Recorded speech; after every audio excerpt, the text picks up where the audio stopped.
salsa is one of our favorite condiments, and homemade salsa is even better. After all, we can control the texture of it, the flavor of it, and most importantly, the heat of it. But in addition to being able to make homemade salsa with the produce that you might buy at the grocery store, you can even control it even further if you were to buy the plants that you might use in order to grow that produce yourself. So today we're going to build or create a salsa garden. And it's pretty simple. All you need to do is plant a tomato plant, a pepper plant, and some cilantro. Now, if you have onions, you might want to think about using those onions, but if you didn't plant onions, you can also use some onion chives just to get that flavor in there. So we're going to start out by planting our tomato because this is going to be the biggest plant that we put in there. I would recommend maybe looking at finding a determinate tomato and maybe even one that's a patio type tomato that's going to stay relatively small if you're doing it in a container.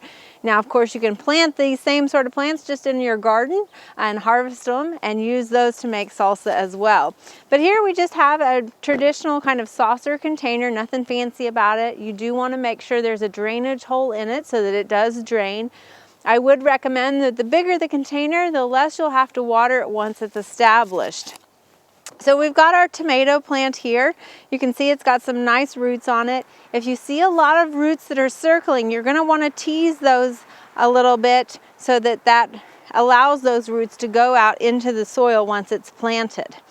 Now, the thing about planting a tomato, and this is unique to tomatoes, is that you can actually plant them deeper than what you would plant other plants. Traditionally, we say let's plant it at the soil line that it was planted at in the pot, but with tomatoes you can actually take off those lower stems and plant them even deeper.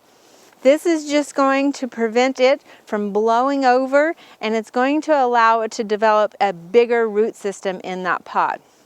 So your arrangement on making a salsa container garden might vary. I've kind of put my tomato a little bit to the center but off to one side as well because over here I'm going to plant my pepper plant.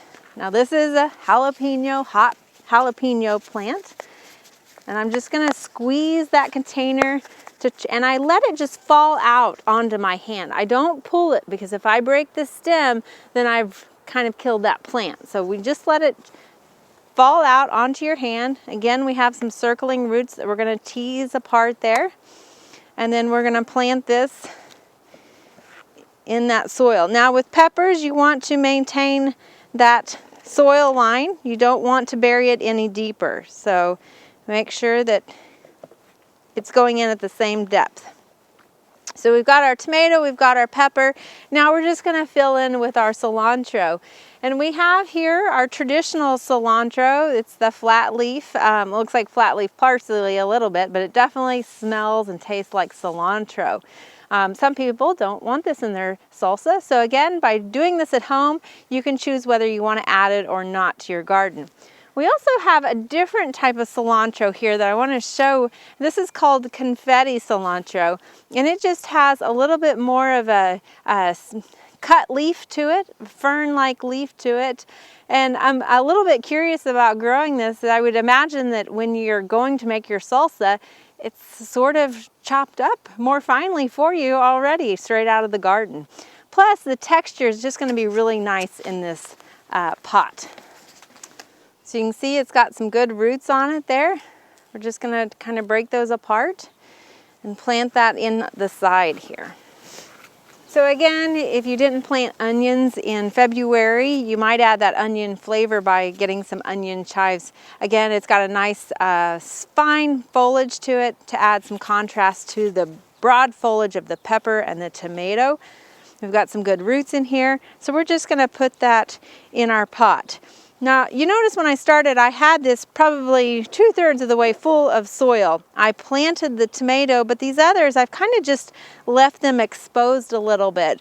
So at this point, I'm going to go in and fill with some more potting soil around those plants to bring that soil line up. So So here you can see it's a nice, easy container garden, one that you could put on your patio, or a great way to introduce gardening to kids or to yourself if you're starting out. Plus, you're going to get an edible product at the end of it. Now that we've got it all planted, again, we only planted our tomato a little bit deeper. The rest are buried at the same height that they were in the container. You can see we've left a little bit of lip on the container between that and the soil line, and that's so that we can water it without it washing away.